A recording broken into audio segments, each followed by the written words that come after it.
Dormía cuando mi teléfono sonó a las 2 de la madrugada. Era un hombre, tranquilo, con la voz de alguien que no siente que tenga que justificarse ante nadie. Me dijo que llevaba 2 años acostándose con mi esposa y que ella misma le había pedido que me llamara para exigirme que firmara el divorcio. En ese momento, con Soledad durmiendo a 30 centímetros de mí, con su respiración llenando el silencio del dormitorio, entendí que el hombre que yo creía ser llevaba años habitando una mentira construida con una frialdad que jamás habría sido capaz de imaginar. Antes de continuar, suscríbete al canal, activa la campanita porque todos los días tenemos nuevas historias, deja tu like y cuéntanos en los comentarios desde qué ciudad nos estás viendo. Me llamo Ernesto Villalba Montero. Tengo 57 años y llevo más de 3 décadas ejerciendo como arquitecto civil en Valencia. No lo digo para impresionar, lo digo porque es importante entender quién soy antes de entender lo que hice. Soy un hombre de estructuras, de planos, de medidas exactas y cálculos que no admiten margen de error. Mi trabajo consiste en construir cosas que soporten el paso del tiempo sin quebrarse. Y durante 31 años, con la misma convicción silenciosa con la que confío en un plano bien trazado, creí que mi matrimonio era exactamente eso. Me equivocaba. Era martes, 10 de octubre de 2023. Me había acostado antes de las 11. Soledad llevaba ya un rato dormida cuando apagué la lámpara de la mesilla.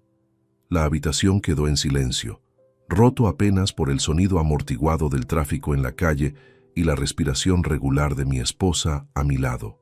31 años escuchando esa respiración, 31 años sin sospechar que esa calma que yo asociaba con el hogar era en realidad la calma de alguien que ya había decidido hacia dónde quería ir. El teléfono vibró a las 2:16 de la madrugada. Lo sé con exactitud porque lo primero que hice, por instinto, fue mirar la hora antes de contestar. La luz blanca de la pantalla me golpeó los ojos en la oscuridad del cuarto. Número desconocido.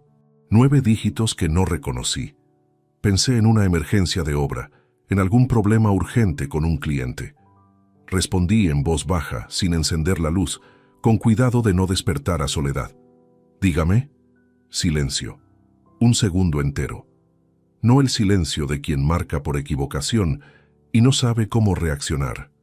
Era otro tipo de pausa, calculada. La pausa de alguien que sabe exactamente lo que va a decir y está midiendo el momento preciso para decirlo. «¿Eres el marido de Soledad Ferrer?», dijo una voz de hombre, grave, sin titubeos. «Sí», respondí. «¿Quién es usted?». No contestó a mi pregunta. Habló con la cadencia de alguien que ha decidido que las formalidades son un obstáculo innecesario. «Llevamos 2 años juntos, ella y yo. Me pareció que tenías derecho a saberlo, porque ella no iba a decírtelo sola. Me pidió que llamara. Dice que ya no tiene sentido seguir esperando, que quiere el divorcio y que confía en que seas razonable con los trámites.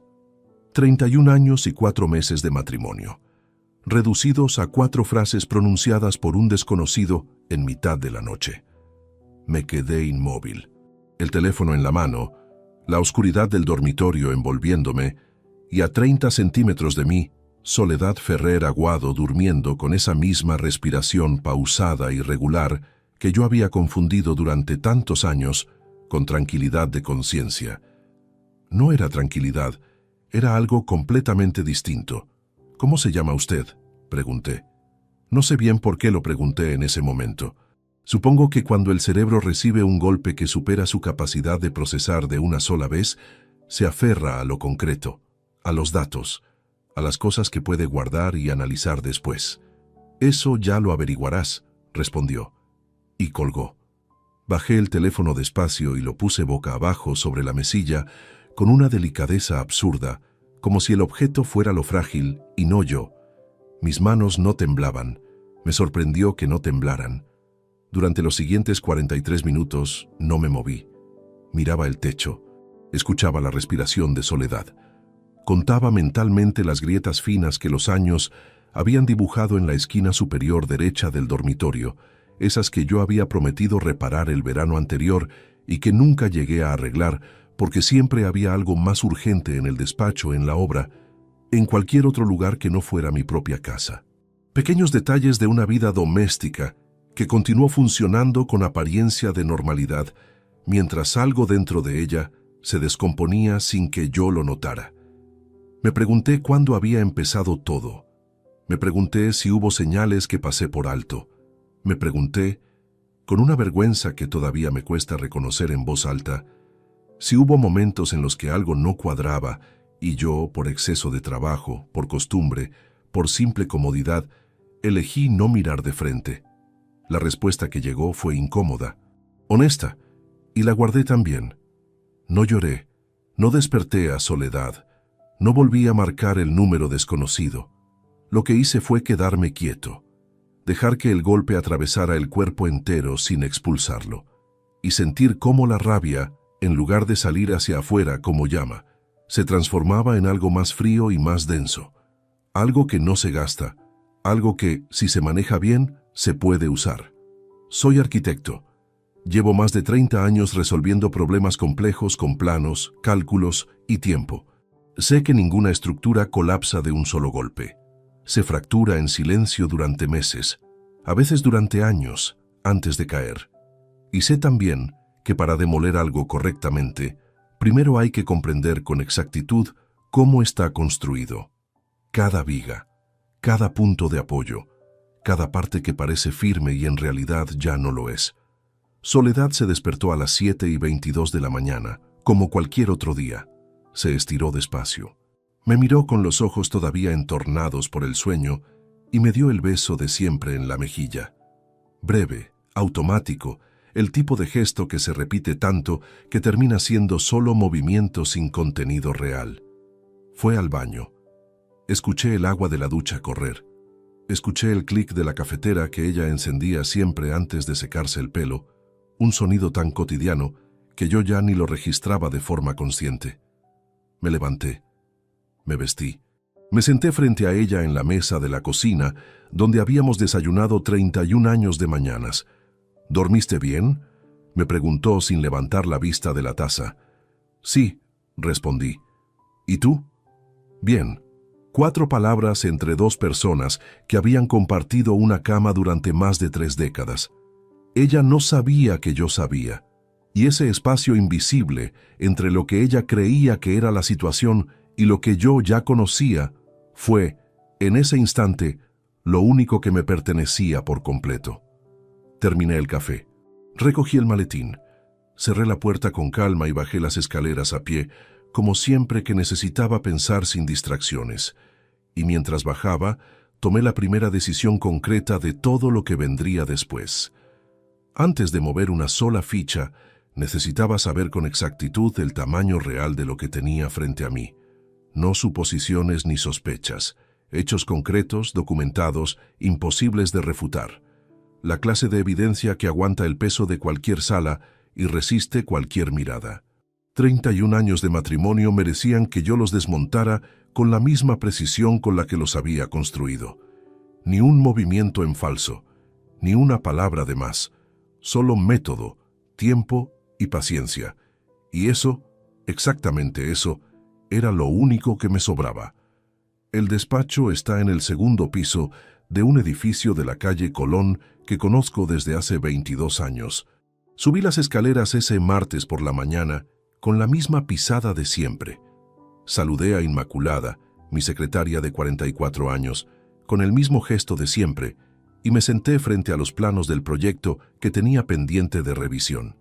Pero algo fundamental había cambiado durante la noche. No en el despacho, no en los planos, en mí. Hay un tipo de dolor que no avisa con estridencia. No llega como un golpe que te tumba al suelo y al menos tiene la honestidad de dejarte saber que algo grave acaba de ocurrir. Este llega de otra forma. Se instala despacio en el centro del pecho, sin ruido, con una precisión casi quirúrgica, y se queda ahí, ocupando espacio sin pedir permiso. Durante toda esa mañana, lo sentí moverse cada vez que intenté concentrarme en los cálculos.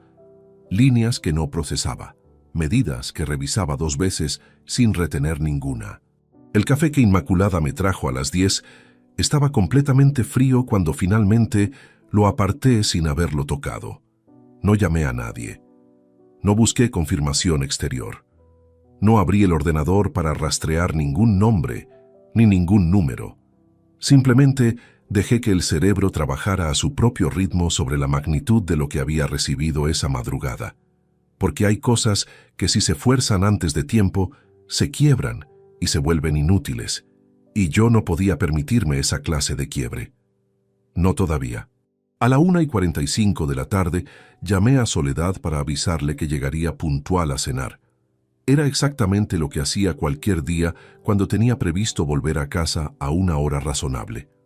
Su tono al contestar fue completamente normal. La voz de alguien que no carga con ningún peso reconocible, que no arrastra ninguna tensión en las sílabas, que contesta el teléfono del marido con la misma ligereza con la que contesta cualquier otra llamada. Perfecto. Compré merluza esta mañana. ¿Te apetece al horno? Sí, respondí. Perfecto. Colgué. Apoyé el teléfono sobre el escritorio y lo observé un momento en silencio. Había algo en esa conversación de 20 segundos, en esa normalidad tan absolutamente intacta, que me produjo una sensación que tardé un rato en identificar con precisión. No era rabia. Todavía no. Era algo más cercano a la incredulidad que siente un ingeniero cuando una estructura que él mismo calculó como sólida muestra, de repente, una fisura en un punto donde ningún plano indicaba debilidad. Ella no sabía que él había llamado. O quizás lo sabía perfectamente, y confiaba en que yo respondería como los hombres heridos suelen responder, con una confrontación inmediata y torpe, con acusaciones sin pruebas, con todo el desorden emocional que le habría permitido a ella tomar el control de la situación desde el principio. Si ese era el cálculo, estaban contando con una versión de mí que había dejado de existir en algún punto entre las 2:16 de la madrugada y las 7:22 de la mañana siguiente.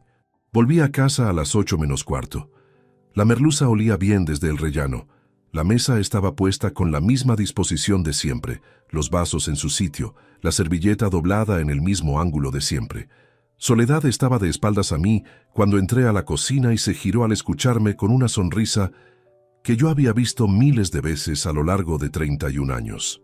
Una sonrisa que en ese momento examiné de la misma forma en que examino una fachada cuando hay indicios de que algo no está bien en la estructura interna, buscando lo que hay detrás de lo visible. Cenamos. Hablamos del vecino del cuarto que seguía aparcando mal en el garaje comunitario, de que la caldera hacía un ruido extraño desde la semana anterior, de que Claudia había llamado esa tarde para preguntar si íbamos a su cumpleaños el mes siguiente. Conversaciones menores, completamente domésticas, del tipo que construyen la textura invisible de una vida compartida sin que nadie repare en ellas hasta que desaparecen. Yo participaba con respuestas medidas, lo suficiente para que la normalidad de la escena se mantuviera intacta, y mientras lo hacía, no dejaba de observar cada detalle con una atención que ella desconocía por completo. Observé que en ningún momento de toda la cena, Soledad dejó el teléfono sobre la mesa, algo que hacía con regularidad. Solo lo sacó una vez, brevemente, mientras yo estaba sirviendo el agua, con un gesto tan rápido que habría pasado completamente desapercibido si yo no hubiera estado prestando atención a exactamente esa clase de detalles. Lo desbloqueó, leyó algo, lo volvió a guardar en menos de 4 segundos. No cambió la expresión. Recogimos juntos los platos. Vi los informativos 10 minutos. Me excusé diciendo que estaba cansado y me retiré a las 10:30. Me tumbé en la cama con la ropa puesta, mirando el techo en la oscuridad. El mismo techo del día anterior. Las mismas grietas finas en la esquina que nunca llegué a reparar por falta de tiempo o por falta de atención a lo que era mío. Pero ese espacio familiar había cambiado de naturaleza. Ya no era simplemente el dormitorio que compartía con mi esposa desde hacía décadas. Era otra cosa. Un lugar donde yo observaba y ella no lo sabía. Soledad entró 40 minutos después de que yo me recostara. Se movió en silencio, con cuidado de no encender la luz, creyendo que yo dormía, y se metió bajo las sábanas sin pronunciar palabra.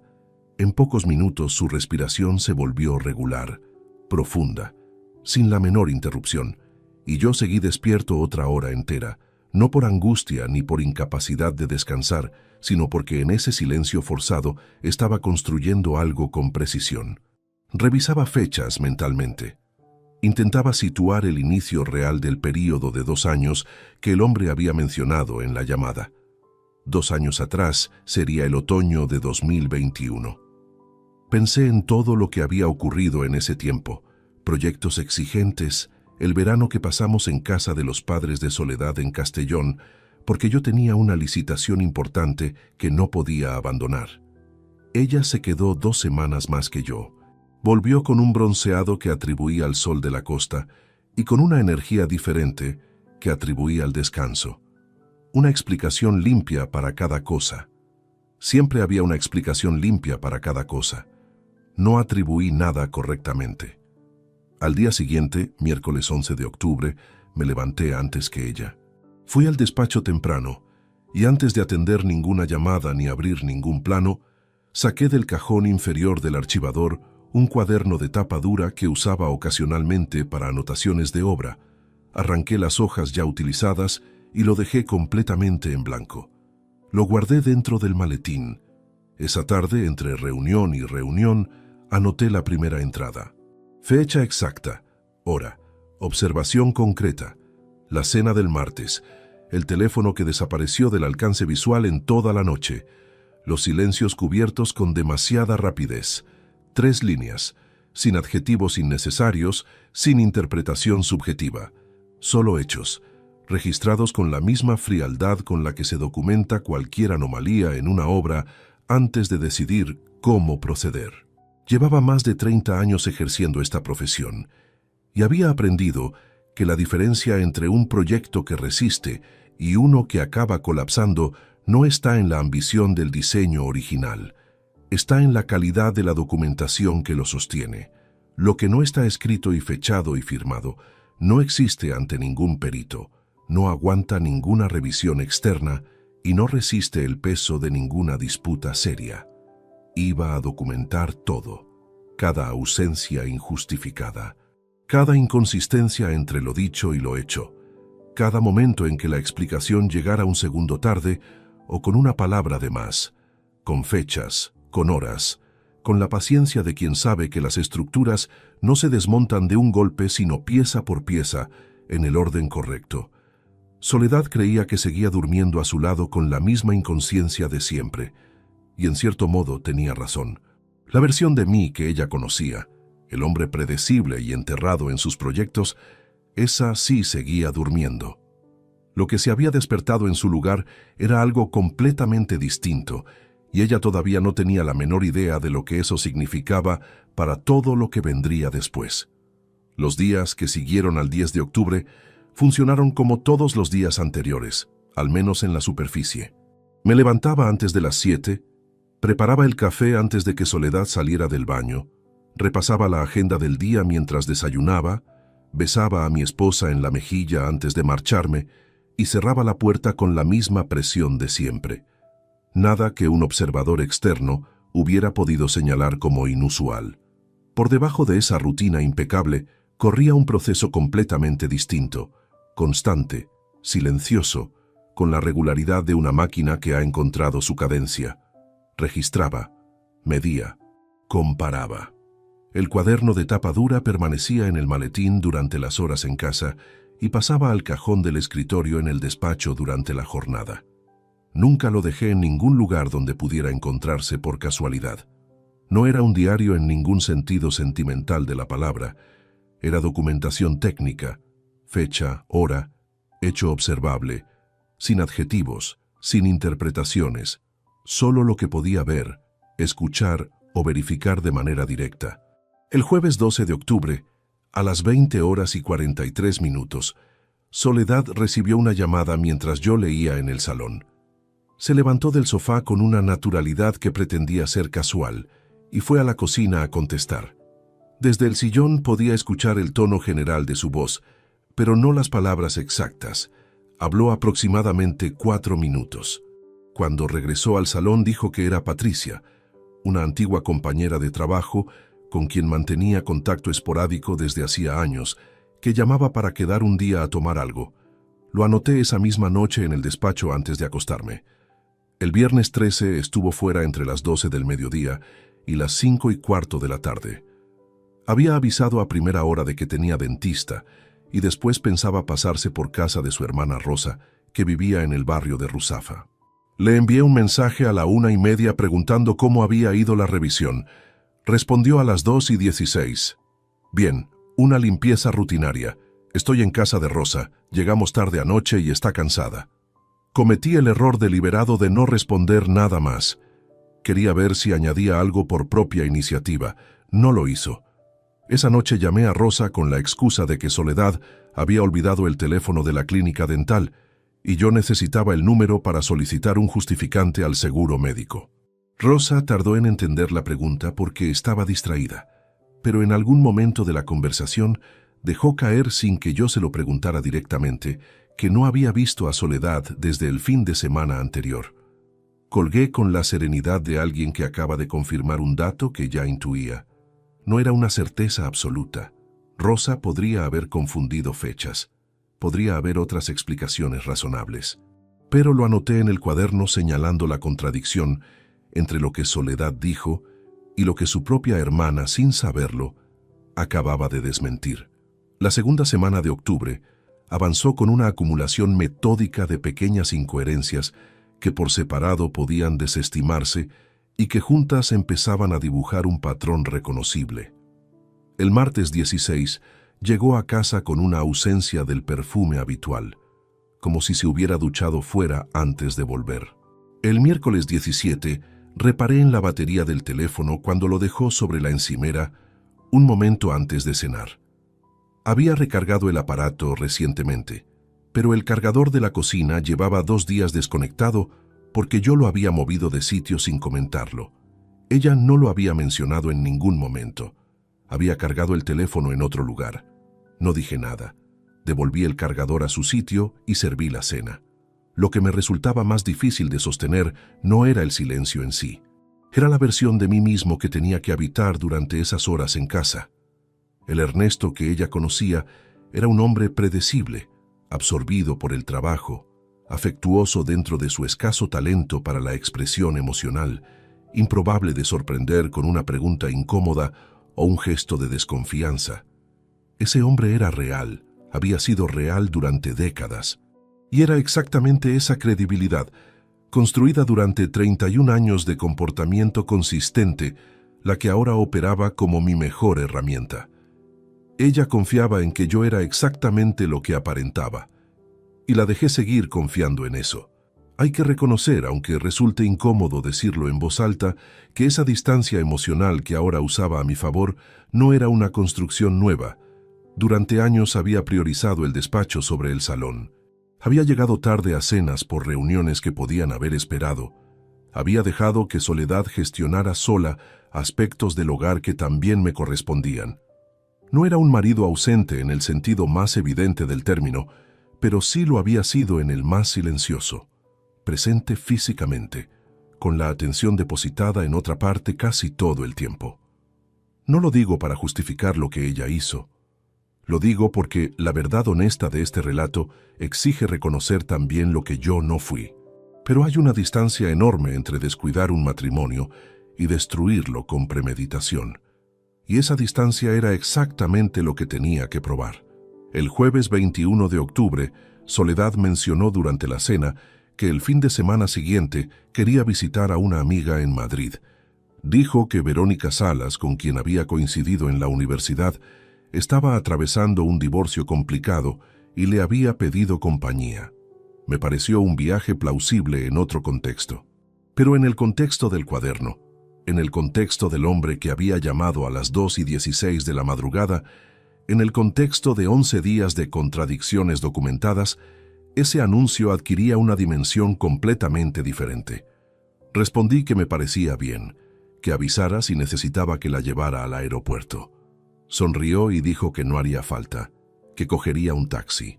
Esa noche, después de que se durmiera, Anoté la fecha del viaje previsto. Viernes 25 por la tarde, regreso domingo 27. Y debajo escribí una sola línea adicional. Era hora de dejar de trabajar solo. Había llegado al límite de lo que podía documentar desde dentro. Mis anotaciones eran valiosas, pero también eran incompletas e imposibles de verificar de forma independiente. Necesitaba ojos que pudieran estar donde yo no podía estar, con los medios técnicos y la experiencia legal para obtener pruebas que tuvieran peso real fuera de ese cuaderno. Pruebas que ningún abogado pudiera cuestionar. El tipo de documentación que no se construye con observación doméstica, sino con método profesional y conocimiento preciso de lo que puede o no puede usarse ante un tribunal. Al día siguiente, viernes 22 de octubre, antes de abrir ningún plano y antes de atender ninguna llamada de obra, tecleé en el ordenador del despacho 3 palabras: Investigador Privado Valencia. Encontré 3 agencias con presencia verificable en Valencia. Descarté la primera porque su página web no incluía referencia alguna a casos de derecho de familia, algo que en ese contexto me pareció relevante. La segunda tenía reseñas ambiguas que no terminaban de convencerme. La tercera mostraba una presentación austera, sin efectismo ni promesas exageradas, con una dirección física en el barrio de l'Eixample y un número de teléfono fijo. Ese mismo viernes 22, llamé al número a las 11:15 de la mañana. Quien contestó se identificó como Rafael Guirado Pons. Voz tranquila, vocabulario preciso, sin el entusiasmo comercial que en ese momento me habría resultado sospechoso. Le dije que necesitaba una reunión discreta para tratar un asunto de carácter personal. Me propuso el lunes siguiente. Le pedí el sábado. Hubo una pausa breve y respondió que a las 10 de la mañana podía recibirme. La reunión duró 50 minutos. Rafael Guirado Pons tenía 49 años. Complexión discreta.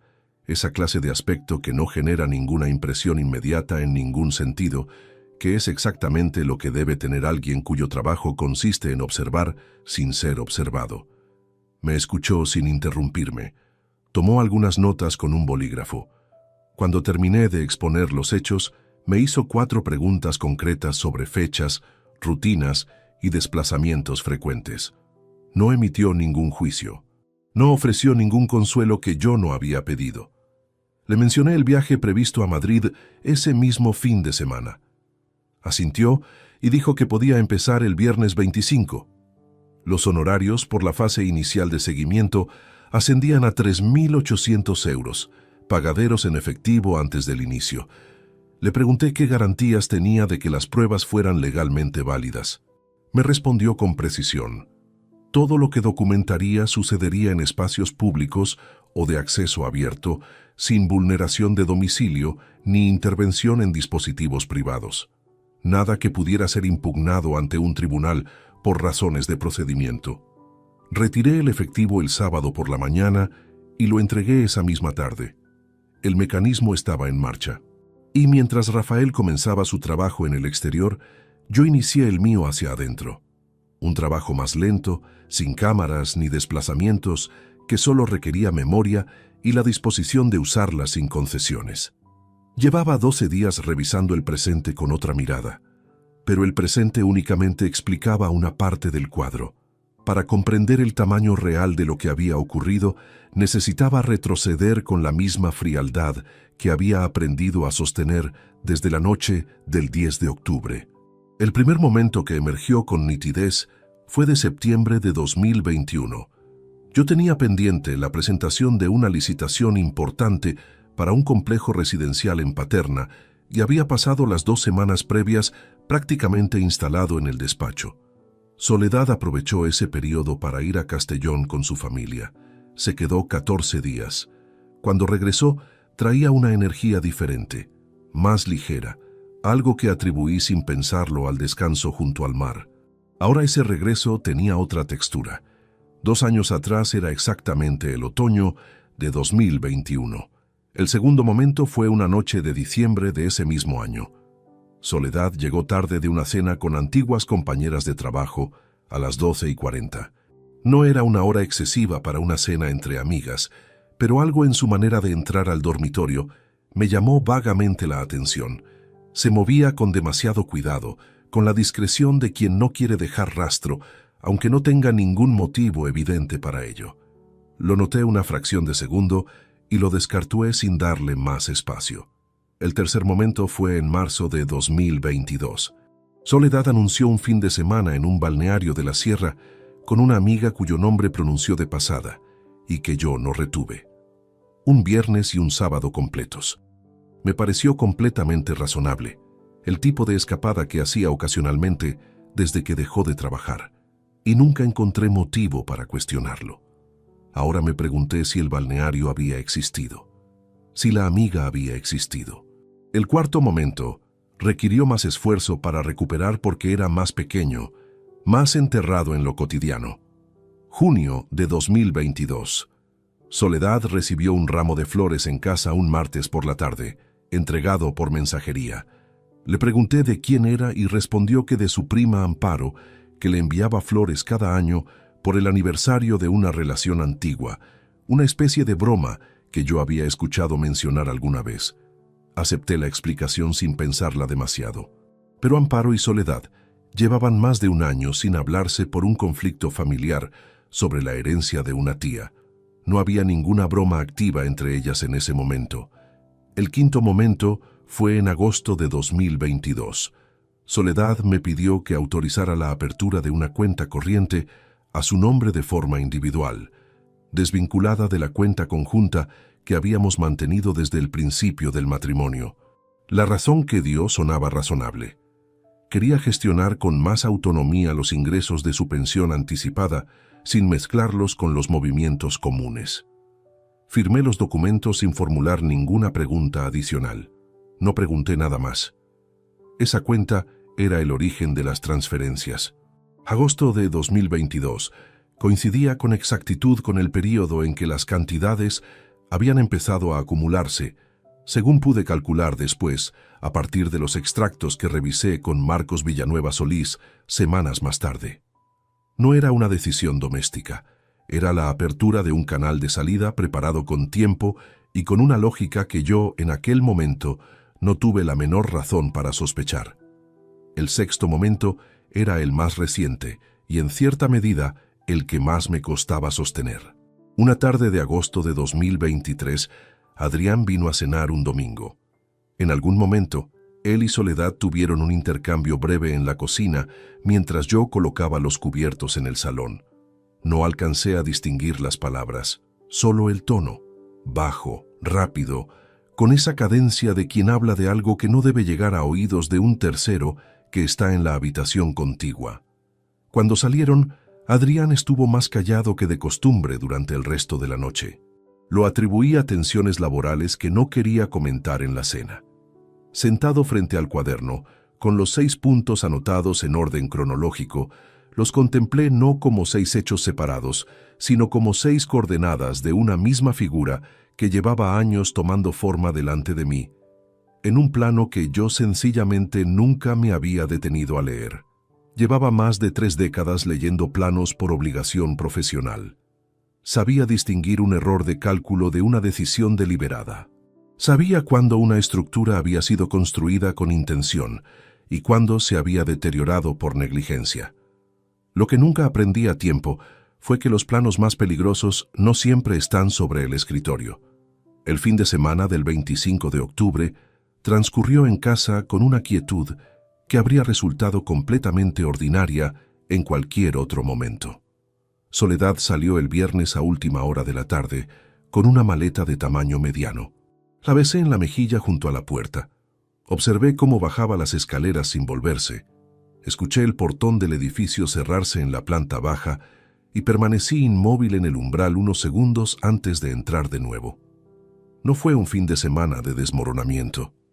Calenté algo en la cocina, revisé documentación de obra el sábado por la mañana, dormí más horas seguidas de lo habitual porque el cuerpo, cuando sostiene una tensión prolongada durante semanas, a veces simplemente exige reparación. El domingo por la tarde, Soledad regresó con la misma maleta y con el relato de un fin de semana tranquilo junto a su amiga Verónica, que poco a poco rehacía su vida después de la separación. Escuché el relato completo. Respondí en los momentos apropiados. No pregunté por nada que pudiera revelar que ya tenía ojos en ese viaje. Rafael Guirado Pons me llamó el lunes 27 por la tarde, 1 hora después de que Soledad hubiera llegado a casa. Usó un número distinto al que yo tenía registrado, algo que habíamos acordado de antemano para no dejar rastro visible. La conversación duró menos de 3 minutos. Me dijo que tenía material de los 2 días, que necesitaba tiempo para organizar la documentación con rigor y que me contactaría cuando el informe inicial estuviera preparado para revisión. Su tono era el de alguien que ha confirmado lo que esperaba confirmar y no considera necesario añadir dramatismo a los datos. Colgué y continué con la jornada. Las 3 semanas siguientes fueron probablemente las más exigentes de todo este proceso, no por ningún acontecimiento particular, sino por la acumulación silenciosa de lo que significaba sostener 2 realidades paralelas sin que ninguna filtrara hacia la otra. En el despacho gestioné 2 proyectos activos con sus plazos e imprevistos habituales. En casa mantuve la misma rutina sin fisuras. Cenas, conversaciones domésticas, algún domingo con Claudia, que pasó a visitarnos. Mi hija tenía 25 años y una forma de moverse por la vida con una transparencia que contrastaba notablemente con lo que empezaba a saber sobre su hermano. El martes 14 de noviembre, Rafael me citó en su despacho de l'Eixample a las 6 de la tarde. Llegué 5 minutos antes. La sala era rectangular, 2 ventanas orientadas a la calle, una mesa de trabajo funcional y 2 archivadores metálicos contra la pared del fondo. Ningún elemento decorativo destinado a transmitir confianza, cosa que, paradójicamente, me la transmitía. Cuando Rafael entró, me estrechó la mano con la misma economía de gestos de la primera reunión y colocó sobre la mesa una carpeta de cartón azul marino sin ninguna indicación en la cubierta. Todo lo que necesitas está ahí dentro. Tómate el tiempo que precises. Abrí la carpeta. El dossier tenía 42 páginas. Las primeras 16 correspondían al seguimiento del fin de semana del 25 y 26 de octubre. Soledad no había ido a Madrid. El taxi que la recogió frente a nuestro edificio la llevó directamente a un hotel de 4 estrellas en el centro de Valencia, a 12 minutos de casa. Las fotografías eran nítidas, tomadas desde la acera y el vestíbulo exterior del establecimiento. Soledad entrando al hotel a las 7:17 del viernes, no sola.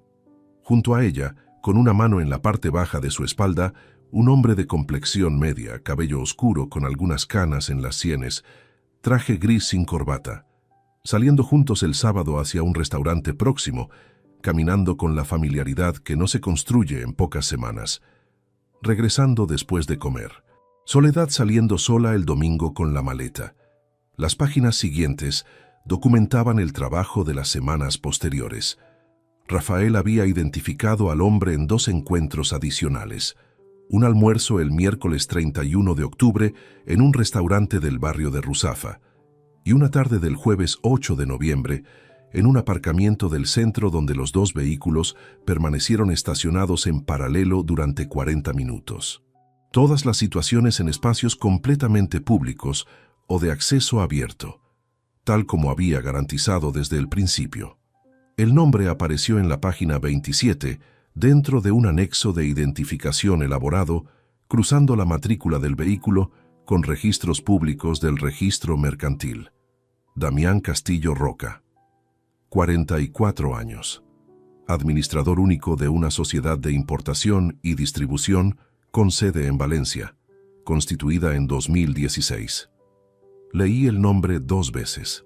Lo había escuchado en aquella llamada únicamente como una presencia anónima, una voz sin contorno. Verlo escrito, con apellidos, con fecha de nacimiento y actividad mercantil registrada, lo convertía en algo completamente real de una manera que la voz sola no había terminado de conseguir. Cerré la carpeta. Rafael esperaba en silencio al otro lado de la mesa. ¿Necesitas algo más de mi parte?, preguntó. Le respondí que sí. Quería saber si existía algún vínculo entre Damián Castillo Roca y movimientos económicos relacionados con cuentas a nombre de mi esposa. Le expliqué brevemente lo que sabía sobre la cuenta individual que Soledad había abierto en agosto de 2022. Rafael me aclaró que ese tipo de rastreo estaba fuera de su alcance, pero que la documentación bancaria de la sociedad conyugal era materia de un abogado especializado en litigios patrimoniales. Era el momento de hacer esa llamada. De camino al coche marqué el número de Marcos Villanueva Solís. Lo conocía desde hacía 11 años, desde que me asesoró en la constitución de mi propia sociedad de arquitectura. 51 años, meticuloso hasta la precisión, con la clase de discreción que no necesita proclamarse porque se percibe directamente en cómo gestiona cada dato. Le dije que necesitaba una reunión urgente sobre un asunto que no podía tratar por teléfono. «Mañana a las 9», respondió sin rodeos. Guardé el teléfono. Abrí el maletero y coloqué la carpeta azul marino debajo de la manta térmica de emergencia que llevaba años sin necesitar usar. Cerré el maletero con cuidado. 42 páginas. Cada una representaba algo que Soledad había elegido construir fuera de nuestra vida compartida, con una coherencia que exigía planificación sostenida, no una debilidad pasajera ni una crisis puntual. 2 años de decisiones consecutivas, con recursos nuestros, con tiempo sustraído de un calendario que yo creía conocer, con mentiras que se habían vuelto tan fluidas que ya no requerían ningún esfuerzo visible para pronunciarse. Al día siguiente, con Marcos, empezaría a saber con exactitud cuánto de lo que yo creía que era mío seguía siéndolo realmente. La oficina de Marcos Villanueva Solís estaba en la calle Jorge Juan, en un edificio de fachada discreta que no anunciaba nada desde el exterior. Llegué puntual a las 9. Marcos me esperaba de pie junto a su escritorio, sin el café de cortesía que otro profesional habría ofrecido como gesto de bienvenida. Era su manera, directo desde el primer segundo, sin ceremonias que ralentizaran lo sustancial. 11 años de trabajo conjunto me habían enseñado a apreciar exactamente eso. Le entregué la carpeta azul marino sin preámbulos. La leyó en silencio durante 17 minutos. No hizo ningún comentario mientras pasaba las páginas. Cuando terminó la cerró y la dejó sobre la mesa con la misma calma con la que había empezado. Pruebas obtenidas en espacios públicos, identificación por vía de registro mercantil, seguimiento sin vulneración de domicilio. Asintió levemente. Legalmente sólido. ¿Tienes acceso a los extractos de la cuenta conjunta? Le expliqué que Soledad había solicitado la apertura de una cuenta individual en agosto de 2022, desvinculada de la cuenta matrimonial. Le dije que yo había firmado los documentos sin examinarlos con la atención debida. Marcos no cambió la expresión, pero tomó nota en silencio. Necesito que me facilites los extractos completos de la cuenta conjunta desde enero de 2022 hasta hoy. También el acceso a las escrituras del piso, el registro de bienes comunes y cualquier documento de constitución patrimonial que tengáis firmado. Todo lo que construiste antes del matrimonio necesita separarse con claridad documental de lo que se generó durante él. Le dije que lo tendría en su despacho antes del viernes. Pasé los 3 días siguientes revisando archivadores que no abría desde hacía tiempo, localizando escrituras, contratos de compraventa, el registro del local que adquirí en 2004 antes de casarme, los documentos de constitución de mi sociedad de arquitectura. Todo fue tomando forma sobre la mesa del despacho con la clase de orden que solo es posible cuando quien trabaja sabe con precisión lo que está buscando y por qué lo necesita. El viernes 17 de noviembre entregué a Marcos una carpeta con 41 documentos ordenados cronológicamente. El martes siguiente, 21 de noviembre, su llamada llegó a las 4:30 de la tarde. «Ernesto, necesito que vengas mañana por la mañana, temprano». El tono era el de siempre, pero había algo en la brevedad de la frase que me indicó que lo que había encontrado no era menor. Me presenté a las 8:45. Marcos tenía sobre la mesa los extractos de la cuenta conjunta, con anotaciones a lápiz en los márgenes. Me señaló una columna de cargos distribuidos a lo largo de 14 meses, desde septiembre de 2022 hasta finales de octubre de 2023. Las cantidades individuales oscilaban entre 300 y 900 euros. Nunca superaban los 1.000 de una sola vez, lo que mantenía cada transferencia por debajo del umbral que habría activado cualquier revisión automática por parte de la entidad bancaria. El total acumulado era de 47.200 euros. Lo leí 3 veces. No porque no lo entendiera la primera, sino porque el cerebro tiene una forma de resistirse a cifras que no son abstractas sino reales, construidas con años de trabajo y de horas que ya no se recuperan.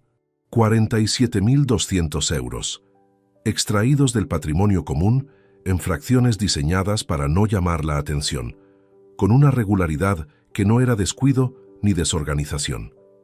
Era un sistema, y los sistemas no se improvisan en un momento de debilidad. Todas las transferencias tienen el mismo destino, dijo Marcos, señalando la columna de referencias, la cuenta individual que ella abrió. Desde ahí el rastro es menos visible sin una orden judicial, pero la salida desde la cuenta conjunta está perfectamente documentada. Eso es suficiente para acreditar sustracción de fondos del patrimonio conyugal ante cualquier tribunal. Le pregunté si eso alteraba de manera sustancial las condiciones de una eventual partición patrimonial. Marcos apoyó los codos sobre la mesa. Combinado con el dossier de seguimiento, que establece la existencia de una relación paralela mantenida durante al menos 2 años con plena conciencia y planificación, y con la documentación que acredita que los bienes aportados antes del matrimonio son separables del patrimonio ganancial, tu posición es sólida. Ella tendría que demostrar que esas transferencias tuvieron un destino legítimo. Sin documentación que lo respalde, no va a poder hacerlo. Hay momentos en que la confirmación de algo que ya intuías no produce alivio. Más bien ocurre lo contrario.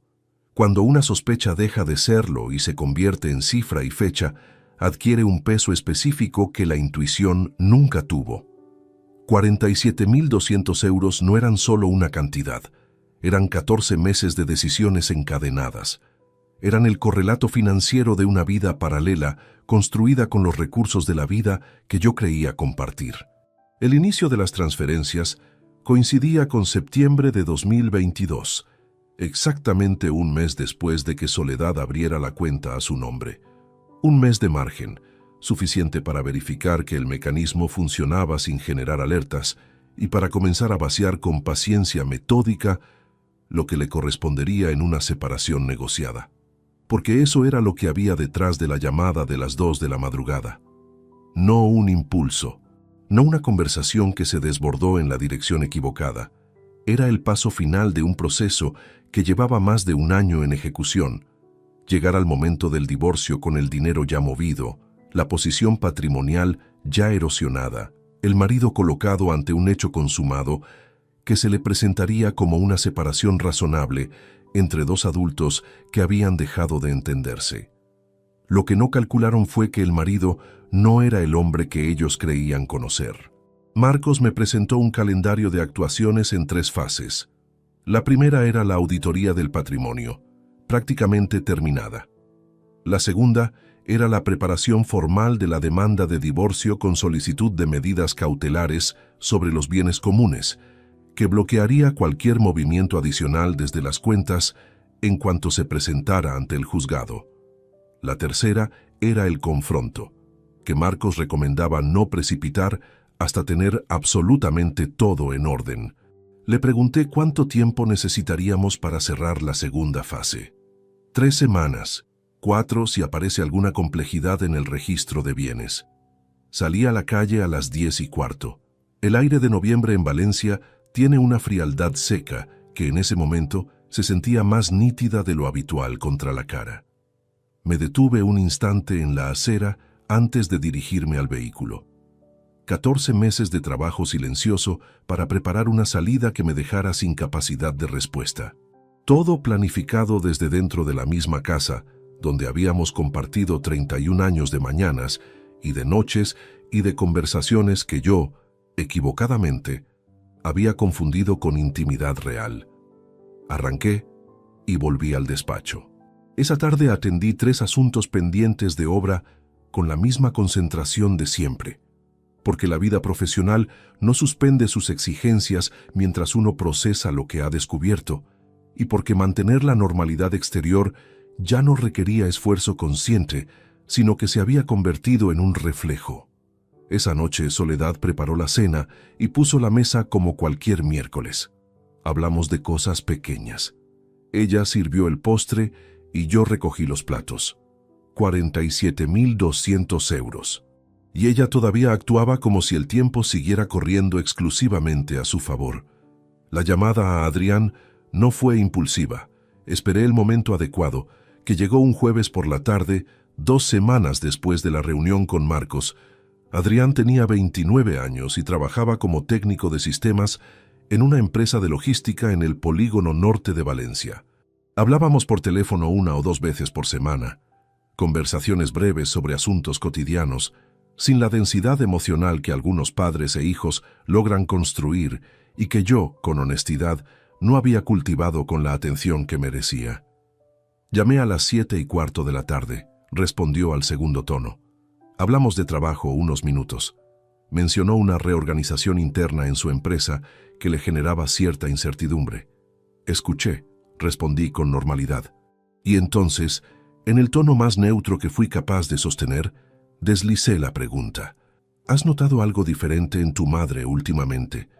La noto distante y no sé si debo tratarlo con ella o dejarlo pasar. Silencio. No fue el silencio de alguien que piensa antes de hablar. Fue otro tipo de pausa, más corta de lo que debería y más larga de lo que habría sido natural. La pausa de quien calibra una respuesta antes de pronunciarla. Está bien, papá. Tú siempre le das demasiadas vueltas a todo. 4 palabras de más. No respondió a lo que pregunté, sino que desplazó el foco hacia mí, convirtiendo mi observación en un defecto propio. Es una técnica que había visto usarse en reuniones de obra cuando alguien necesitaba cerrar una línea de conversación sin parecer que la esquivaba. ¿Habéis quedado últimamente?, añadí. La semana pasada comimos juntos un rato, nada especial. Esa comida no había aparecido en ninguna conversación que Soledad hubiera tenido conmigo durante esa semana. No era el tipo de detalle que se olvida mencionar entre personas que comparten casa y rutina de manera regular. Terminé la llamada sin presionar más. Me senté frente al cuaderno y anoté 3 líneas. Fecha, hora, contenido exacto de la respuesta, duración aproximada de la pausa inicial. La pausa era el dato que más importaba porque era el único que él no podía controlar del todo. 7 días después de esa conversación, Rafael Guirado Pons me contactó.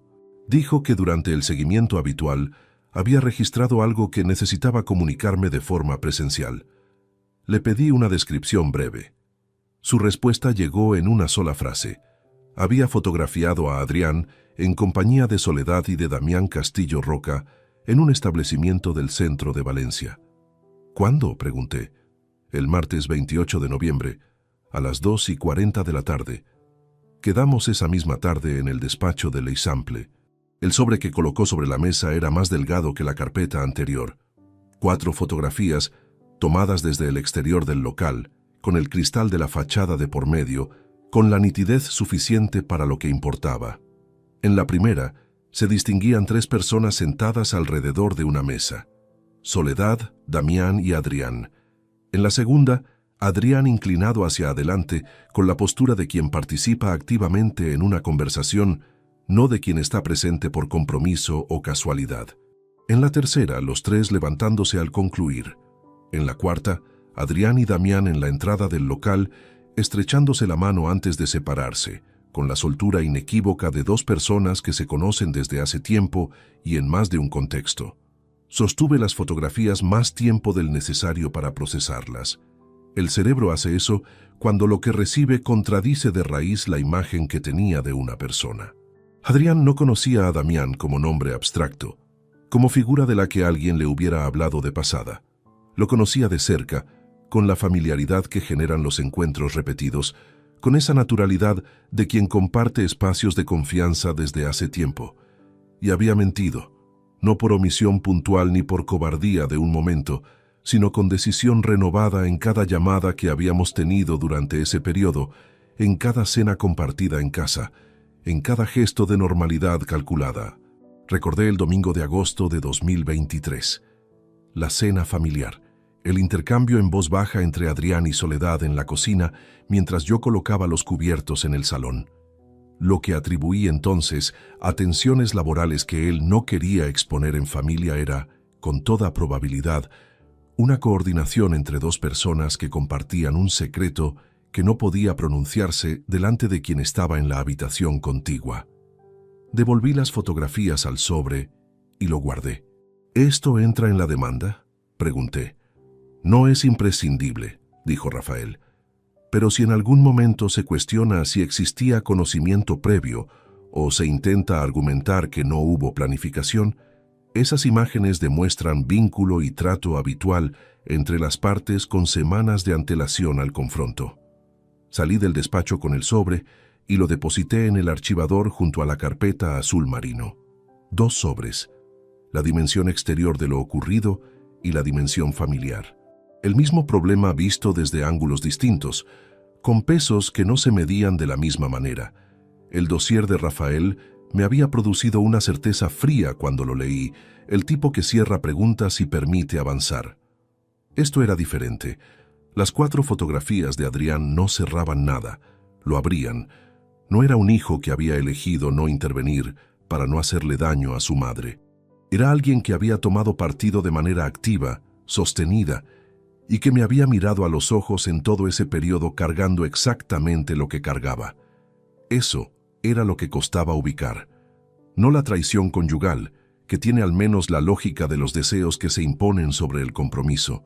Esto era otra cosa, una elección renovada conscientemente cada vez que Adrián contestaba el teléfono, cada vez que participaba en la conversación familiar, como si no existiera ningún peso que sostener. 29 años. El mismo hijo al que llevé al colegio a pie durante 6 años, porque esa caminata era de las pocas rutinas que yo protegía del ritmo del despacho. Al que ayudé económicamente durante 2 años, cuando empezaba a trabajar y el sueldo no alcanzaba para la independencia que quería. Al que llamé la tarde del accidente de tráfico que tuvo siendo estudiante, sin reproches, porque eso es lo que se hace. Ese hombre, con toda esa historia compartida, había decidido conscientemente dónde estaba su lealtad. No sentí el impulso de marcarle en ese momento. Lo que llegó fue algo más parecido a una comprensión irreversible, la que aparece cuando se entiende que algo no tiene compostura posible, porque no se quebró por accidente, sino que fue construido para funcionar exactamente como funcionó. Esa noche, conduje de regreso a casa con la radio apagada. En un semáforo de la avenida del Puerto, me detuve y observé las luces reflejadas en el asfalto. Pensé en Claudia, que no aparecía en ningún dossier ni en ninguna fotografía, cuya ausencia en todo ese entramado era la única señal de que no todo lo que yo creía sobre mi familia estaba contaminado por completo. Y pensé en Adrián, en lo que ocurriría cuando llegara el momento del confronto, porque el momento iba a llegar. Y cuando llegara, cada persona sentada en esa mesa recibiría con exactitud lo que había elegido durante todo ese tiempo.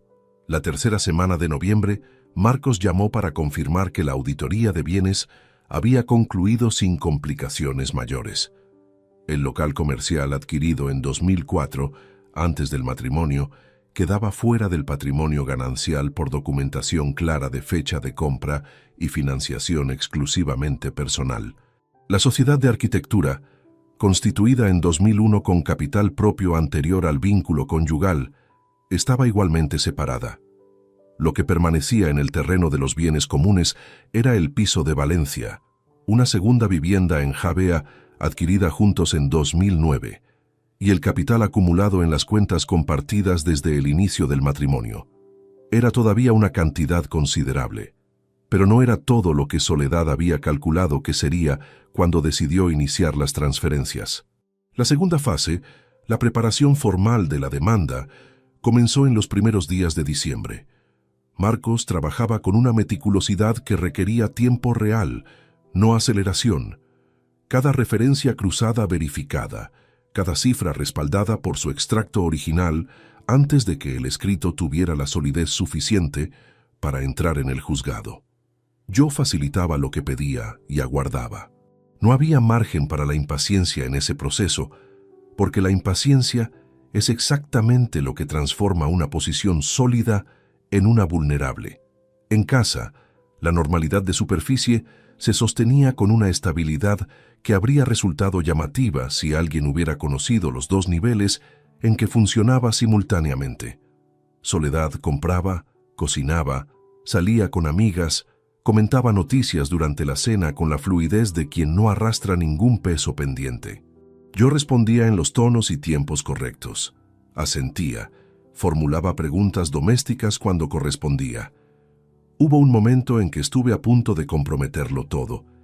Era el miércoles 6 de diciembre, festivo. Soledad había salido por la mañana y aproveché la casa vacía para revisar en el ordenador del salón algunos movimientos de la cuenta conjunta que Marcos me había pedido confirmar. Tenía el portal bancario abierto y copiaba a mano los datos necesarios cuando escuché la llave en la cerradura. Había regresado 40 minutos antes de lo previsto, porque la amiga con quien había quedado canceló a última hora.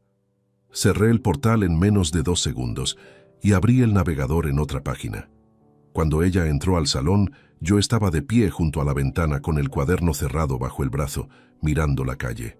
«¿Qué hacías?», preguntó sin malicia, simplemente como quien pregunta al encontrar a alguien de pie en mitad de una habitación. «Revisaba si el seguro del coche vence este mes o el siguiente». Lo dije sin volverme de inmediato, con el tono de quien no interrumpe nada importante. «Creo que es el 15 de enero». «Ah», se quitó el abrigo. «Yo pensaba que era antes». «No, enero». Fue al dormitorio. Guardé el cuaderno en el maletín con movimientos controlados y permanecí en el salón hasta que escuché el agua del baño. Solo entonces solté el aire que había estado sosteniendo desde que la llave giró en la cerradura. Fue la única vez en todo ese periodo en que el margen entre lo que estaba construyendo y lo que podía descubrirse se redujo a una fracción incómoda. No volví a usar el ordenador del salón para ningún asunto relacionado con ese proceso. A mediados de diciembre, Claudia vino un sábado a comer. Vivía sola en Benimaclet desde hacía 2 años, con la independencia tranquila de quien no necesita demostrar nada. Ese mediodía, mientras yo revisaba un plano en el despacho antes de que llegara, escuché desde el pasillo un fragmento de conversación entre ella y Soledad en la cocina. No me detuve deliberadamente, pero la distribución del piso permitía que ciertas voces llegaran con una claridad que no requería ningún esfuerzo. Soledad hablaba con una ligereza que resultaba llamativa, incluso a esa distancia. Decía que lo más sensato era resolver las cosas sin generar conflicto innecesario, que había situaciones en que 2 personas simplemente dejaban de caminar en la misma dirección y que afrontarlo con madurez era la única forma razonable de proceder. Claudia respondió algo que no alcancé a distinguir. Soledad añadió que confiaba en que todo pudiera tratarse de forma civilizada. Civilizada. Llevaba 14 meses extrayendo fondos del patrimonio común en fracciones diseñadas para no activar ninguna alerta.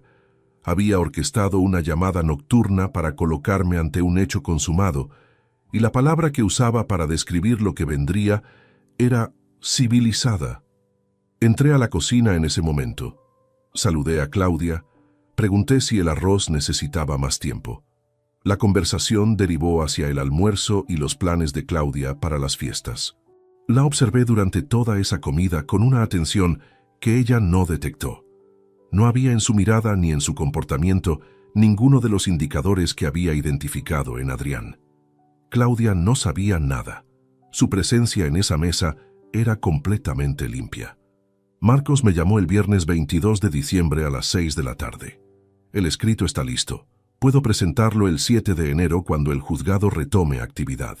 Pero necesito saber si quieres el confronto antes o después de la presentación. Le pregunté qué implicaba cada opción. Si el confronto es antes y ella reacciona intentando mover bienes, no habrá medidas cautelares activas todavía. Si es después, las cuentas quedan bloqueadas desde el primer día y ella no tendrá ninguna palanca. El confronto se convierte en una conversación donde ya no puede ejecutar nada. La respuesta no requería deliberación. Presentamos primero. El 7 de enero, confirmó. Las fiestas transcurrieron con la inercia de los años anteriores. Cena del 24, el día de Navidad con los padres de Soledad, visita de Claudia el 28. Adrián llamó la noche del 24 para felicitarnos desde casa de unos amigos. Hablamos 2 minutos. Su voz era exactamente la misma de siempre, sin el menor peso reconocible, con esa naturalidad que ya no me producía confusión, sino una comprensión fría y definitiva sobre el tipo de esfuerzo que requería mantenerla.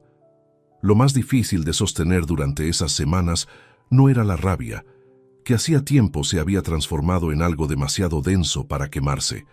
Era la distancia entre lo que yo sabía y la textura completamente ordinaria de las conversaciones que seguían produciéndose alrededor. La vida doméstica tiene una inercia poderosa. Continúa generándose, aunque todo lo que la sostenía haya dejado de existir. El 7 de enero, a las 9:15 de la mañana, Marcos presentó el escrito en el juzgado de familia. Las medidas cautelares sobre los bienes y cuentas comunes quedaron activas desde ese instante. Soledad todavía no lo sabía. Esa tarde me llamó para preguntar si prefería merluza o pollo para la cena del día siguiente, con la misma voz de siempre, sin la menor sospecha de que el suelo que creía controlar llevaba horas bloqueado bajo sus pies. La cena del 11 de enero fue convocada con una semana de antelación. No la presenté como lo que era. Le dije a Soledad que quería reunir a los 4 una noche, que llevábamos demasiado tiempo sin coincidir como familia y que había cosas sobre el futuro que valía la pena tratar cara a cara. La palabra futuro era intencionada, lo bastante amplia para que ella la moldeara según lo que esperaba, lo bastante concreta para que entendiera que algo estaba a punto de nombrarse. «Me parece bien», respondió esa misma tarde. Y en el tono con que lo dijo, en esa ligereza calibrada, estaba toda la confianza de alguien que lleva meses preparando una salida y cree haber llegado por fin al momento de ejecutarla. Llamé a Claudia esa misma tarde. Le dije que era importante, que quería tenerlos juntos. No añadí nada más. Con Adrián usé exactamente las mismas palabras, el mismo tono, sin ningún énfasis que pudiera activar su precaución. Los 4 días previos al sábado, Soledad estuvo más activa de lo habitual. Salió 2 tardes con explicaciones breves que ya no me detenía a registrar, porque el proceso legal llevaba su propio ritmo desde el 7 de enero, y cualquier movimiento que ella intentara hacer sobre los bienes comunes encontraría las medidas cautelares como un muro sin posibilidad de rodeo. Lo que hacía en esas salidas era, con toda probabilidad, coordinar con Damián la versión que pensaba exponer el sábado, preparar el relato de 2 adultos que se habían distanciado sin culpa particular de nadie, que merecían resolver las cosas sin desgaste innecesario. Lo que no podía saber era que la resolución ya estaba tomada antes de que ella pusiera un pie en esa cena. El sábado llegué a casa a las 4 de la tarde. Pasé la hora siguiente en el despacho, revisando el contenido de la carpeta por última vez.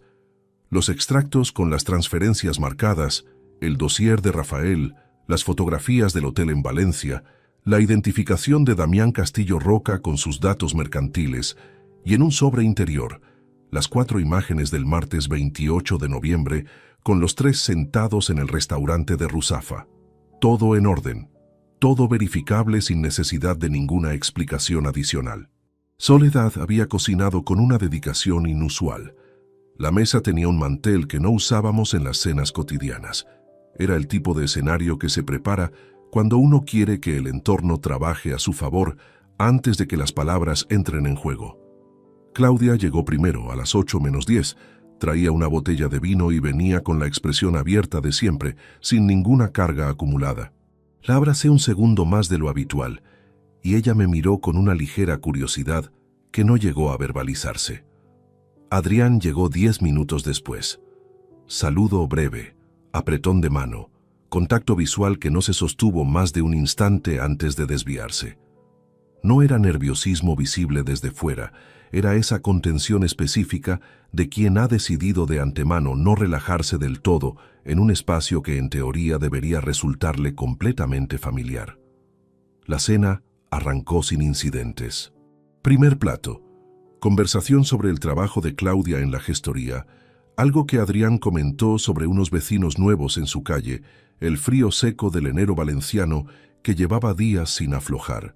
Una textura completamente doméstica que habría parecido una cena ordinaria a cualquiera que no supiera lo que sostenía el silencio de esa sala. Soledad esperó al segundo plato. Lo sentí con exactitud en el momento en que ocurrió. Cambió levemente la postura, apoyó los antebrazos sobre el mantel, con la disposición de quien toma la palabra de forma deliberada, no como reacción, sino como ejecución de algo planificado. «Ernesto», dijo. La voz tenía esa cadencia particular de algo que lleva días repitiéndose en la cabeza antes de pronunciarse en voz alta. Creo que todos sabemos que hay cosas que llevan tiempo sin hablarse, y creo que lo más sensato sería... Me levanté de la silla sin interrumpirla verbalmente. Lo hice con la misma calma con que me levantaría a buscar cualquier cosa de la cocina, sin brusquedad, sin señalar nada con el gesto. Fui al recibidor, abrí el maletín, saqué la carpeta y volví al comedor. Me senté. La coloqué en el centro de la mesa sin pronunciar una sola palabra.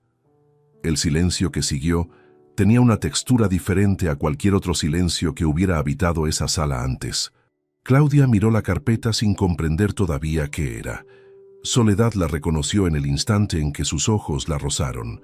Una inmovilidad que no era sorpresa, sino identificación inmediata de lo que aquel objeto representaba. Adrián fue el único que no dirigió la mirada hacia la carpeta. Sus ojos fueron directamente hacia un punto lateral de la pared, hacia ningún lugar concreto, con el movimiento involuntario de quien necesita salir de su propio campo visual por un instante. Ese gesto no calculado fue la confirmación más precisa de cuánto sabía y cuánto tiempo llevaba sabiéndolo. Abrí la carpeta y la giré para que fuera legible desde todos los lados de la mesa. Las primeras páginas mostraban los extractos de la cuenta conjunta con las transferencias subrayadas en tinta azul. 47.200 euros distribuidos en 14 meses, cada fecha y cada cantidad marcada con la frialdad de los datos que no admiten interpretación alternativa. Debajo, el dossier de seguimiento. El hotel de 4 estrellas del centro de Valencia, donde Soledad había pasado el fin de semana del 25 de octubre, las fotografías en la entrada y caminando hacia el restaurante próximo, el nombre de Damián Castillo Roca con sus datos registrales completos. Y en el sobre interior, sin ninguna etiqueta que lo identificara, las 4 imágenes del restaurante de Ruzafa: Soledad, Damián y Adrián, compartiendo mesa con la naturalidad de quien lleva tiempo haciéndolo. Claudia tardó varios segundos en procesar lo que tenía delante. Cuando lo procesó, apoyó una mano abierta sobre el mantel y no pronunció nada. Soledad tenía los ojos fijos en el material, con una expresión que había atravesado en pocos segundos el reconocimiento, el cálculo y algo que se parecía al momento en que se agota la última salida visible. Adrián no miraba hacia la mesa. Tenía los brazos cruzados sobre el pecho y la mandíbula ligeramente apretada. El escrito de divorcio se presentó el 7 de enero, dije. Los bienes y las cuentas comunes llevan 4 días con medidas cautelares activas. No queda nada que mover ni reorganizar hasta que el proceso concluya ante el juzgado. Soledad habló primero. La voz ya no tenía el peso de lo ensayado. Ernesto, esto no refleja lo que verdaderamente... Todo está fechado y verificado por un tercero, respondí sin elevar el tono. No es una lectura subjetiva. Claudia levantó los ojos hacia mí un momento y los bajó de nuevo hacia el mantel. Sus manos permanecían quietas. Su silencio era el de quien acaba de ver desmoronarse una versión de las personas que la rodean que creía conocer desde siempre, no el de alguien que intenta gestionar en tiempo real lo que ya cargaba desde hace meses. Adrián seguía sin mirarme. Y en esa negativa sostenida a encontrar mis ojos, estaba contenida toda la respuesta que yo necesitaba sobre qué había elegido hacer él con lo que sabía, y durante cuánto tiempo había elegido hacerlo. El silencio que siguió a las últimas palabras de Ernesto duró lo suficiente para que la mesa entera comprendiera que lo que acababa de decirse no era el principio de una negociación, sino el final de una. Soledad tenía los dedos entrelazados sobre el mantel. Los nudillos habían perdido algo de color. Buscó a Adrián con los ojos, y en ese gesto involuntario estaba contenida toda la estructura de lo que habían construido juntos durante meses. No lo miraba para consolarse, lo miraba para coordinarse, con la urgencia silenciosa de quien ha ensayado una respuesta con alguien y necesita saber si ese alguien todavía está dispuesto a sostenerla. Adrián descruzó los brazos, se inclinó hacia adelante y por primera vez desde que se sentó, levantó los ojos hacia mí con una mirada que no buscaba entendimiento. Era la de quien ha decidido que el momento de hablar ha llegado y que ya no hay razón para calibrar. Me levanté despacio de la silla mientras él comenzaba. No lo interrumpí. Me quedé de pie junto a la cabecera, con las manos apoyadas en el respaldo, dejando que cada palabra llegara completa. Llevas toda la noche actuando como si tú fueras la única víctima de esta historia. La voz no temblaba. Tenía forma antes de esa noche. ¿Sabes cuántas veces mamá estuvo sola porque tú tenías una reunión? ¿Cuántas cenas cancelaste? ¿Cuántos fines de semana desapareciste detrás de un proyecto? Ella aguantó años siendo el segundo plano de tu despacho. Claudia no levantó los ojos del mantel. Nunca estuviste presente de verdad, continuó Adrián. Y ahora llegas con tus papeles y tus pruebas como si eso te absolviera de todo lo que no fuiste capaz de ser. Lo escuché hasta el final sin moverme. Sostuve cada palabra con la misma quietud con que se aguarda el último movimiento de algo que ya se sabe que va a caer. No era la primera vez que escuchaba esa argumentación. Me la había formulado yo mismo durante las noches de octubre, con más rigor y más honestidad de la que Adrián estaba aplicando en ese momento. La diferencia era que yo la había examinado de frente y sabía exactamente lo que valía y lo que no. Era cierto que había trabajado demasiado. Era cierto que hubo años en que el despacho recibía la mejor parte de mi atención y el hogar recibía lo que quedaba. Lo había reconocido sin que nadie me lo pidiera. Lo había puesto por escrito en ese cuaderno como parte de una verdad completa que no admite selección conveniente de fragmentos. Pero hay una distancia enorme entre un hombre que trabaja demasiado y no sabe cómo acortarla y una mujer que durante 14 meses extrae fondos comunes en fracciones calculadas para financiar una vida paralela. Esa distancia no la borra ningún argumento emocional, por bien construido que esté ni por mucha verdad parcial que contenga. Cuando Adrián terminó, esperé 3 segundos completos antes de responder. No para medir efecto, sino porque necesitaba que lo que iba a decir saliera del lugar exacto desde el que lo había decidido. Todo lo que acabas de decir sobre mí puede ser parcialmente cierto, dije con voz baja y completamente plana.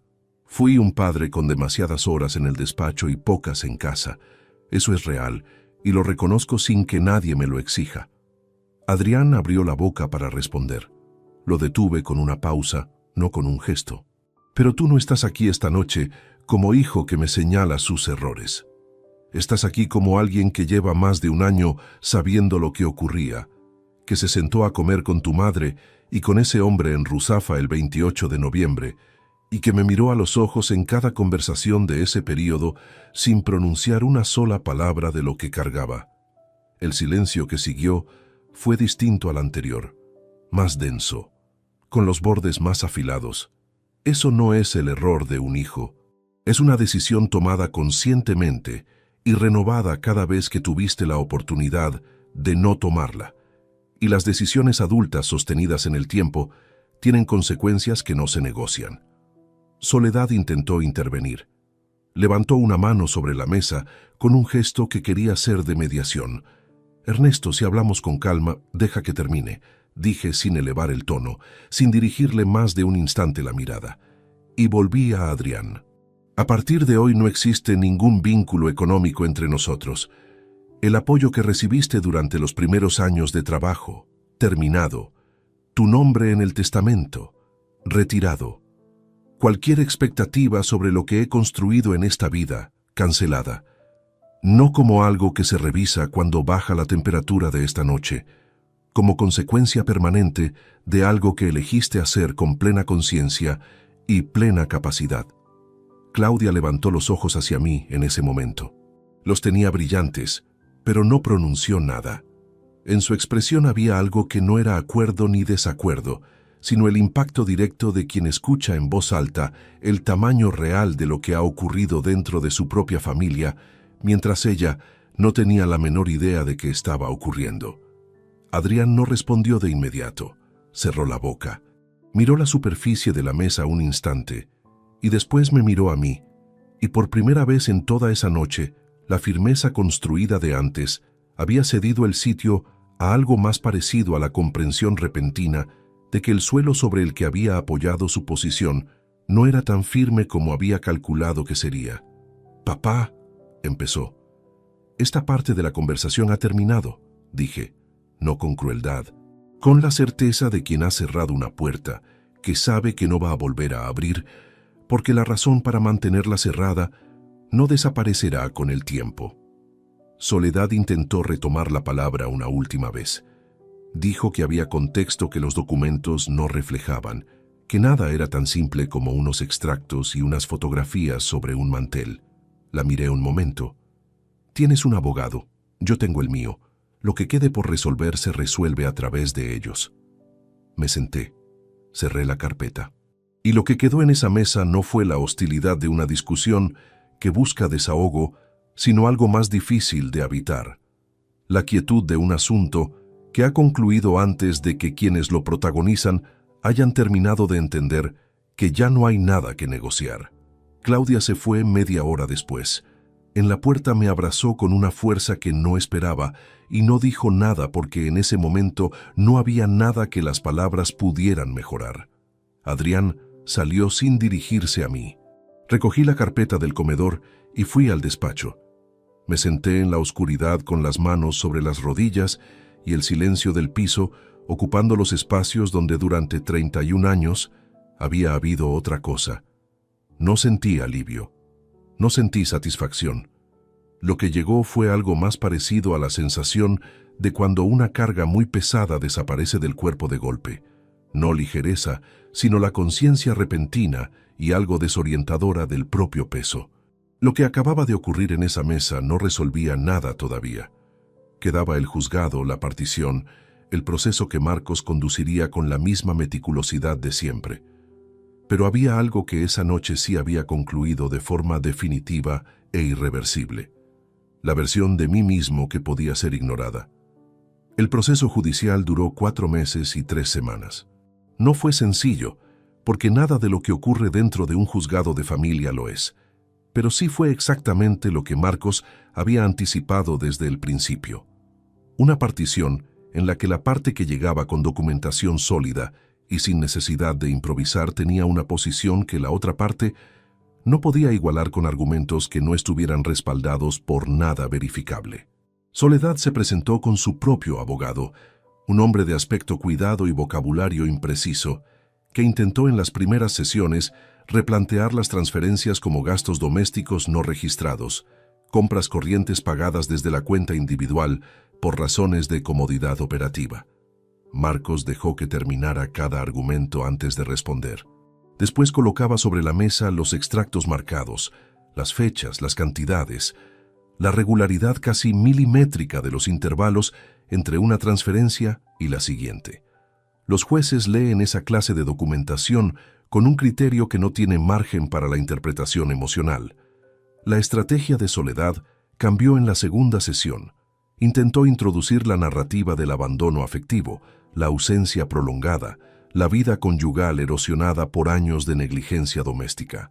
Su abogado habló de contexto, de historia compartida, de factores que debían ponderarse junto a los datos económicos. El juez escuchó con la paciencia que requiere el procedimiento y al concluir indicó que la dilapidación patrimonial documentada no quedaba subsanada por ningún argumento relativo a la dinámica afectiva del matrimonio. El fallo se emitió el 14 de mayo. El piso de Valencia quedó en venta forzosa con distribución del producto según lo determinado por la sentencia, en la que el porcentaje reconocido a Soledad se redujo de forma sustancial por efecto de los 47.200 euros acreditados como sustracción de fondos comunes. La vivienda de Javea, adquirida conjuntamente en 2009, entró en el mismo proceso. El local comercial y la sociedad de arquitectura, ambos documentados como anteriores al matrimonio, quedaron fuera del reparto sin ninguna discusión. El capital remanente en las cuentas conjuntas, bloqueado desde el 7 de enero, se distribuyó conforme a los criterios patrimoniales establecidos por el juzgado. Soledad salió de ese proceso con menos de la mitad de lo que habría obtenido en una separación sin la evidencia de las transferencias. Y sin el dinero que ya no estaba en ninguna cuenta que el tribunal pudiera alcanzar. Damián Castillo Roca desapareció antes de que el fallo se hiciera efectivo. No de forma brusca ni dramática. Lo hizo de la manera en que desaparecen ciertos hombres cuando la ecuación que los trajo a un lugar deja de funcionar. Progresivamente, con excusas que se espacian, con respuestas que tardan más en llegar, hasta que el silencio se vuelve la única contestación permanente. Supe por conducto indirecto que su empresa atravesaba dificultades desde finales del año anterior, que varios suministradores habían presentado reclamaciones y que la liquidez de la sociedad estaba seriamente comprometida. Un hombre con problemas propios no sostiene el peso de los ajenos cuando el beneficio que justificaba ese peso ha dejado de existir. Soledad lo buscó.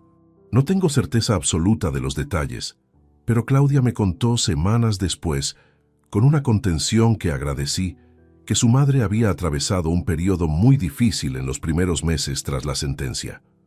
No lo dijo con crueldad, lo dijo con la tristeza particular de quien ha visto derrumbarse simultáneamente varias versiones de las personas que creía conocer de toda la vida. Con Claudia, el proceso de reencuentro fue distinto a lo que habría anticipado. No hubo conversación que lo resolviera todo en una tarde ni momento declarado de reconciliación. Lo que hubo fue tiempo. Llamadas que empezaron siendo breves y fueron alargándose de forma natural. Un café en enero, una comida en febrero, una tarde en el despacho en marzo, en que ella se sentó a mi lado mirando los planos de un proyecto nuevo, con la comodidad de quien no necesita justificar su presencia. No nombramos la noche del 11 de enero en ninguna de esas ocasiones, no porque fuera un territorio prohibido, sino porque entre nosotros no necesitaba pronunciarse para estar completamente presente. Lo sabíamos los dos, y con eso era suficiente. De Adrián no recibí contacto durante los primeros 4 meses. En mayo llegó un mensaje de texto, breve, sin saludo inicial. Decía que quería hablar cuando yo estuviera dispuesto. Lo leí 2 veces. Lo guardé sin responder. No era rencor lo que me impedía contestar. El rencor exige energía sostenida que yo ya no tenía disponible para esa dirección. Era algo más parecido a la certeza tranquila de que hay decisiones que no se revierten cuando el contexto que las generó ha quedado expuesto por completo. Adrián tenía 29 años cuando eligió lo que eligió. Tenía edad suficiente para calibrar el peso de cada silencio que decidió mantener. La misma madurez que demostró para sostener una posición de encubrimiento durante más de un año era la que yo le requería ahora para entender que las consecuencias no cargan fecha de vencimiento. Lo que construí en 31 años de trabajo no era únicamente patrimonio inmobiliario ni capital acumulado, ni proyectos firmados con mi nombre en la portada. Era también la capacidad de discernir, con la misma precisión con que leo un plano estructural, qué sostiene realmente una relación y qué únicamente aparenta sostenerla desde la superficie. Hay estructuras que parecen sólidas durante décadas porque nadie las somete a carga real. Y hay estructuras que resisten exactamente porque fueron levantadas bien desde el principio, aunque desde fuera nunca se note la diferencia hasta que algo pesado cae sobre ellas. El despacho de la calle Colón sigue abierto. Inmaculada sigue llegando antes que yo la mayoría de los días. Los planos continúan acumulándose sobre la mesa con la regularidad de un trabajo que no pidió permiso para seguir adelante mientras el resto de mi vida se reorganizaba a su alrededor. Hay un proyecto nuevo, una rehabilitación de un edificio histórico en el centro de Valencia, con el tipo de complejidad técnica que exige atención completa, el tipo que en otro momento habría consumido todo lo disponible sin dejar nada fuera de esas 4 paredes. Ahora trabajo diferente, no menos, pero con una conciencia que antes sencillamente no estaba ahí. El cuaderno de tapa dura permanece en el cajón inferior del archivador, debajo de los proyectos del año anterior. No lo he vuelto a abrir, no porque represente algo que prefiera no mirar, sino porque ya cumplió su función con una eficacia que no requiere revisión posterior. Lo que está registrado en sus páginas ya hizo su trabajo. Hay una mañana de finales de mayo que recuerdo con una nitidez particular. Llegué al despacho antes de que nadie más hubiera llegado. Encendí la lámpara del escritorio y me quedé observando los planos de la rehabilitación extendidos sobre la mesa. La luz entraba en un ángulo bajo por la ventana de la calle Colón y tocaba el papel con esa claridad específica que solo existe durante unos pocos minutos antes de que el día avance y la luz se vuelva plana y sin dirección. En ese silencio, con las líneas del plano delante y la ciudad todavía sin su ruido completo afuera, entendí con una sencillez que no esperaba que lo que tenía en ese momento era exactamente lo que era. Sin ninguna deuda afectiva que no recordara haber contraído voluntariamente, sin ningún edificio levantado sobre cimientos que alguien más hubiera estado minando por debajo mientras yo trabajaba en la planta de arriba. Menos que antes, sí. Distinto a lo que imaginé que tendría a los 57 años, pero completamente real, completamente mío, sólido de la única manera en que algo puede ser sólido de verdad, sin fisuras que yo no hubiera decidido dejar. Si te gustó esta historia, dale like al video, suscríbete al canal y comparte tus impresiones en los comentarios. Para escuchar la próxima historia, haz clic en la caja de la izquierda. Gracias por vernos.